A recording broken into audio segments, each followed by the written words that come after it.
value creation takes place. From the external environment, internal environment, your sales generate. From there you will get earnings before interest and tax.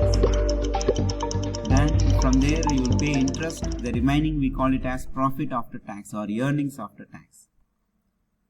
Then we calculate the earnings per share. That means the earnings available for equity shareholders. That we call it as value creation chain, value creation process. Here the external environment and internal environment together generate sales. So this we call it as economic risk. This we call it as economic risk. So from the sales, the entire turnover converted into earnings before interest and tax, EBIT. So this process we call it as operational risk. This process we call it as operational risk. Then from the EBIT, we pay interest to the debenture holder and long-term dues. So the payment of tax, before payment of tax.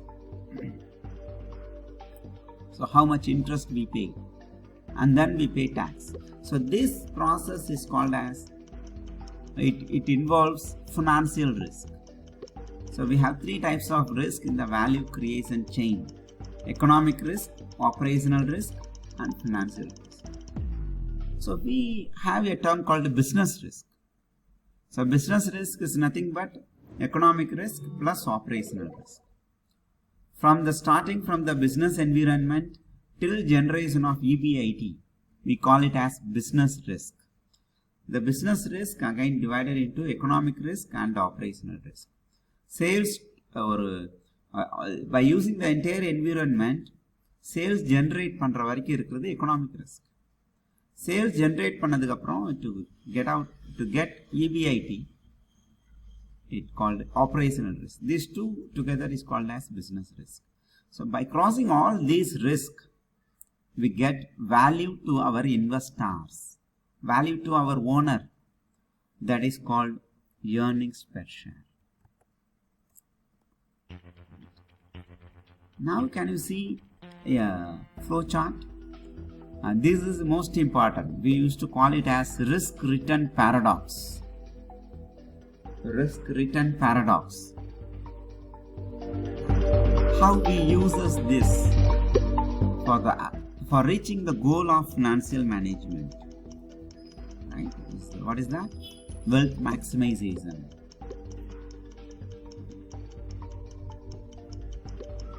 So there are many risks are involved. Survival is one. Financial distress, bankruptcy, competition, increasing the sales, increasing the market share, minimizing the cost, maximizing the profit, maintaining the steady growth. So there are risks are involved to get out of this.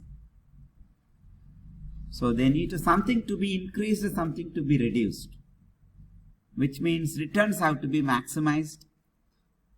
The risk element have to be reduced. So for that we use financing decision, investment decision, dividend decision, and liquidity decision, as we have seen in the first few slides. And then from that, by using that, we are going to make the risk and return trade-off point. Trade-off point is nothing but is a meeting point. Risk and return meeting point. Okay, Sakti says take the class in Tamil. Okay, pa. Thank you. So is that convenient to all? Okay. So I will use the Tamil also in between. Risk and return trade-off point is one equilibrium point in சொல்றது. The risk or return எங்க match ஆகுதோ அந்த இடத்துல business always gets sustained. Business எப்பயுமே sustained business ஆகும். Right? Okay. So that's why we focus on risk return paradox point.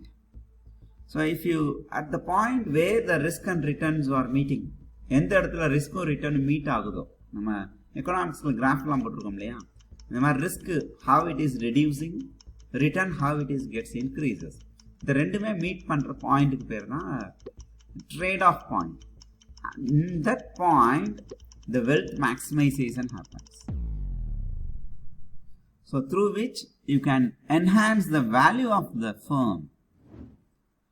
The value of the firm we call in short here as EVA, economic value added. Enapa? We call this as economic value added.